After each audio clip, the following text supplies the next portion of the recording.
योग क्रांति परिवार के YouTube चैनल पर आप सभी का स्वागत है। हमेशा की तरह एक बार पुनः मैं आप सभी के सामने लेकर आया हूँ योग का एक नया वीडियो। लेकिन शुरुआत करने से पहले आप सभी से कहना चाहूँगा कि यदि आपने अभी तक हमारा चैनल सब्सक्राइब नहीं किया है तब आप सब्सक्राइब कर लें, साथ ही साथ लाइक करें, शेयर करें और कमेंट भी करें, क्योंकि योग में आने वाली सारी वैकेंसी हम यहाँ पर अपडेट करने का प्रयास करते हैं। जो भी लेटेस्ट अपडेट होती है वह आपको सही और सटीक देने का प्रयास करते हैं। साथ ही साथ हम आपको यूजीसी नेट की तैयारी या हम कहें योग में होने वाले कोई भी कंपटीशन की तैयारी करवाने का प्रयास करते हैं। इसलिए हमारे इस चैनल से जुड़े रहें और अन्य लोगों तक भी वीडियो पहुंचाने का प्रयास करें, क्योंकि किसी भी प्रकार की एडवर्टाइजमेंट अभी तक हमारे चैनल में नहीं आती है। इस बात का आप ध्यान रखें। सिर्फ और सिर्फ आपकी सेवा के लिए हम कार्य करते हैं। आज हम बात करेंगे गोरखनाथ जी के जीवन परिचय की। यदि आपने इससे पहले वाले वीडियो नहीं देखे हैं तब आप देख लीजिएगा। बहुत अच्छे अच्छे वीडियो हमने डाले हुए हैं जो आपके काम आएंगे। प्लेलिस्ट के माध्यम से आप देख लीजिएगा। आज हम बात कर रहे हैं गोरखनाथ जी की। तो आज का पहला प्रश्न है, गुरु गोरखनाथ जी को गोरक्षनाथ जी भी कहा जाता है। आप सबको मालूम होना चाहिए गुरु गोरखनाथ जो हैं वही गुरु गोरक्षनाथ जी हैं। यह दो अलग अलग व्यक्ति नहीं हैं, दोनों एक ही व्यक्ति हैं। यह प्रश्न देना जरूरी नहीं था, लेकिन आपके लिए ज़रूरी है, क्योंकि बहुत सारे योग साधक ऐसे हैं जिन्होंने मुझसे कहा, सर मुझे गोरक्षनाथ जी और गोरखनाथ जी का जीवन परिचय दे दीजिए, और हमें कहना पड़ा कि दोनों एक ही हैं। इसका मतलब है बहुत सारे योग साधक कन्फ्यूज़ हैं। उनको लगता है गुरु गोरक्षनाथ जी अलग हैं, गुरु गोरखनाथ जी अलग हैं। आपको मालूम होना चाहिए दोनों एक ही व्यक्ति हैं, अलग अलग नहीं। चाहे गुरु गोरक्षनाथ जी लिखा जाए, चाहे गुरु गोरखनाथ जी लिखा जाए। आज का दूसरा प्रश्न, गोरखनाथ जी हठ योग के महान सिद्ध योगी थे। यह आप सभी जानते हैं कि गोरखनाथ जी जो हैं उनका संबंध हठ योग से है। आज का तीसरा प्रश्न, गोरखनाथ जी का जन्म विक्रम संवत 10वीं शताब्दी के मध्य माना जाता है। प्रश्न आपसे पूछा जा सकता है, गुरु गोरखनाथ जी का जन्म कौन से संवत में हुआ था, कौन सी शताब्दी में हुआ था? आपको आंसर आना चाहिए। आज का अगला प्रश्न, गुरु गोरखनाथ जी का जो जन्म है इससे संबंधित एक कथा बहुत ही ज़्यादा प्रचलित है।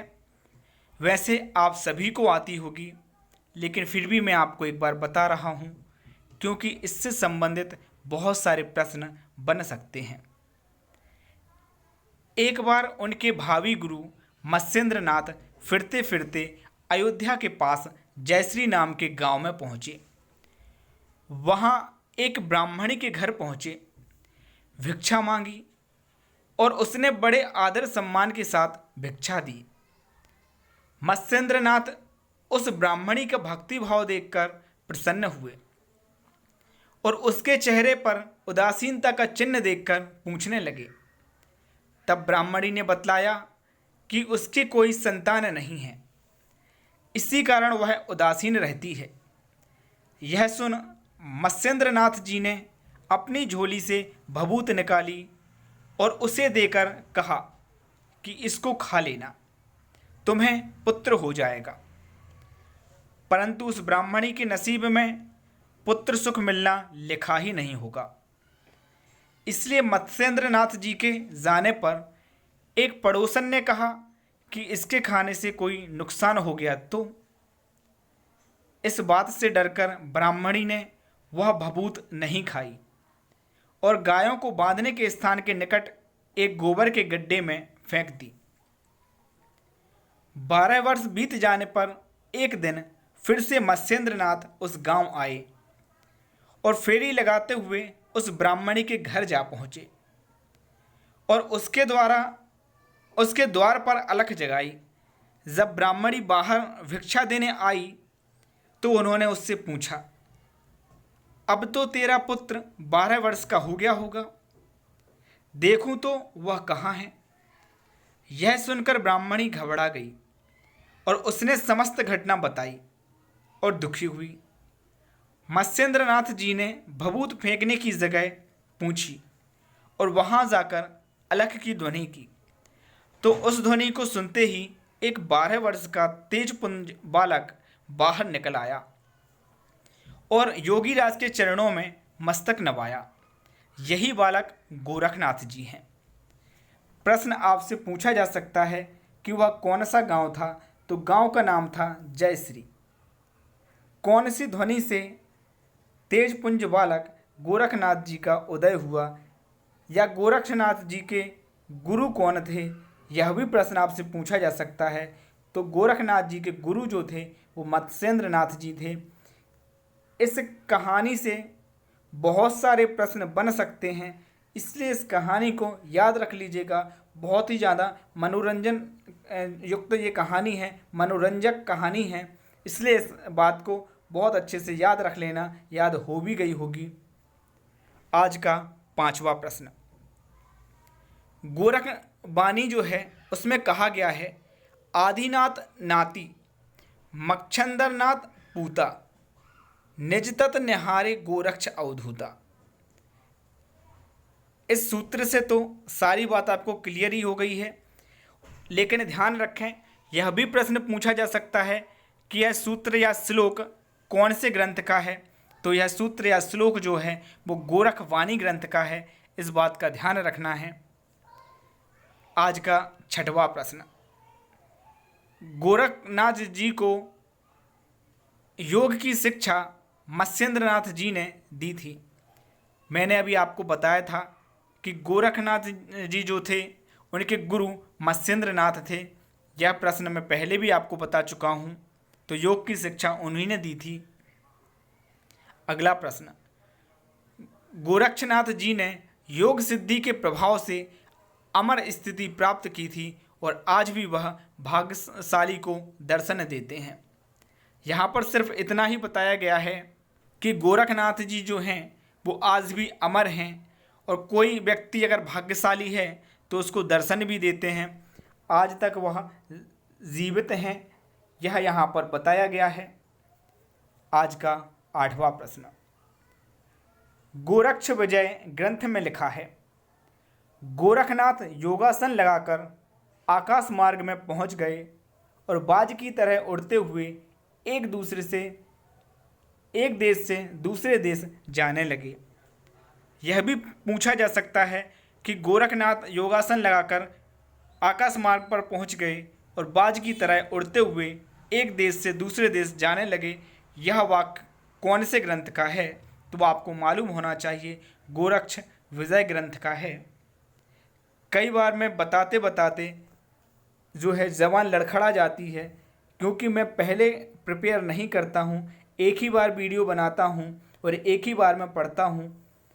कभी कोई एडिटिंग हमारे द्वारा नहीं की जाती है, जिसके लिए मैं क्षमा चाहता हूँ।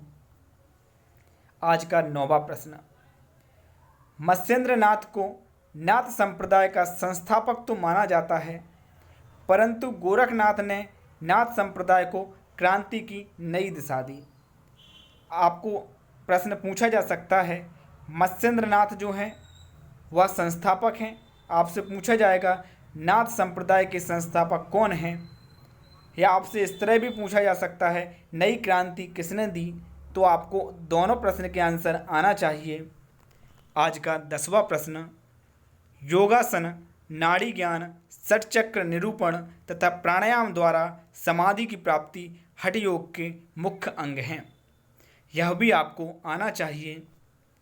आज का 11वां प्रश्न, हठ योग को गोरखनाथ जी ने ही पूर्ण रूप दिया है। प्रश्न आपसे पूछा जा सकता है हठ योग को पूर्ण रूप किसने दिया है। तो आपका आंसर होगा गोरखनाथ जी। 4 ऑप्शन आपके समक्ष होंगे। आज का 12वां प्रश्न, नाथ संप्रदाय के नवनाथों में गोरखनाथ जी प्रथम हैं। फिर उनकी शिष्य परंपरा में जालंधर नाथ, कनिफा नाथ, गाहिनी नाथ, चरपटी नाथ, रेवण नाथ, नागनाथ, भरतनाथ और गोपीचंद नाथ हैं। इन नवनाथ के नाम आपको याद होना चाहिए, इसलिए इनको एक बार क्रम से याद रख लीजिएगा। पूछे जा सकते हैं, कई बार पूछे भी गए हैं। आज का अगला प्रश्न, अपनी विशिष्ट सिद्धियों के बल पर महायोगी गोरखनाथ ने माया के आवरण को खंडित किया था। इसका एक अच्छा उदाहरण गोरखनाथ चरित्र में है। राजा भर्तहरि अपनी रानी पिंगला की मृत्यु पर शोक में शमशान में पिंगला पिंगला की रट लगाए था, तो गोरखनाथ जी ने उसे देख एक मिट्टी का बर्तन तोड़ा और वहीं घड़ा घड़ा चिल्लाने लगे।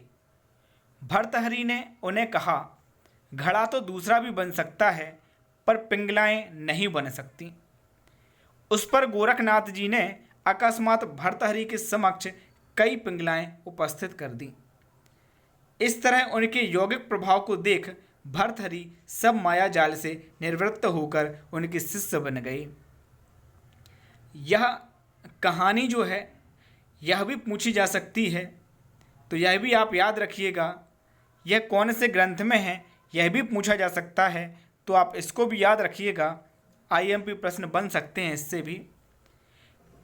कनिफा नाथ ने एक वृक्ष के आम योग शक्ति के द्वारा एकत्रित किए गए और खाए पर कुछ बल बच गए, तो गोरखनाथ ने कहा, जैसे लाए वैसे ही उस वृक्ष में लगा।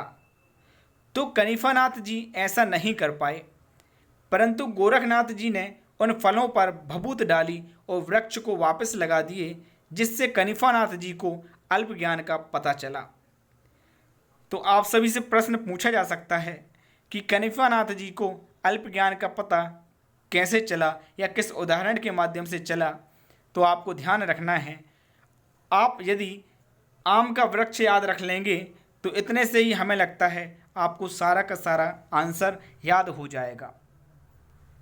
अगला प्रश्न, गोरखनाथ चरित्र की कथानुसार त्रिया राज्य में मत्स्येंद्रनाथ के उद्धार के लिए गोरखनाथ जी वहां पहुंचे।